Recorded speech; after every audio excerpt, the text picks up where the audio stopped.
अर्धा किलोमध्ये हे 2च चिक्कू भरले, तर तुम्हाला साईज मधला फरक कळेल. इकडचे चिक्कू आहेत ना, हे मी 100 रुपये किलोने घेतले आणि हे चिक्कडचे चिक्कू आहेत मी हे 160 रुपये किलोने घेतलेत. पण हे मी फर्स्ट टाइम घेतलेत. हे एवढे मोठे चिक्कू आहेत. नाही सांगताना सांगितलं मला हे डहाणूचे चिक्कू आहेत, पण हे मला हायब्रिड चिक्कू वाटतायत. मी शुअर नाहीये. तुम्हाला ह्यांची जात माहिती असेल तर कमेंट करून सांगा. आता 2 दिवस झाले ते चिक्कू घेऊन, पण अजून पिकले नाहीयेत. ह्याच्यातला आहे ना थोडासा दबायला लागलाय, तर मी फोडून बघतो कसा आहे हा आतमधून. नाही अजून मित्रांनो तयार नाही झालाय हा. कदाचित मी फसवला गेला असू शकतो ह्या इकडच्या चिक्कूंमध्ये. नुसतेच दिसायला छान आहेत पण अजून बटाट्यासारखे कडक आहेत.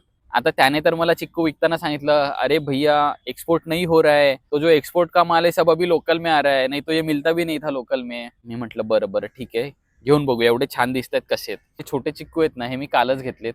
काल घेतलेले असले तरी सुद्धा त्यातले जे मी लालसर बघून घेतलेले त्यातले बरेचसे पिकलेत. हे बघा मी तुम्हाला फोडून दाखवतो. आता हा चिक्कू लाल होता काल, आतमधून तयार आहे एकदम. हे बघा, सांगतो तुम्हाला गोड आहे की नाही. गोड आहे. आणि हे अजून थोडेसे दगडासारखेच आहेत.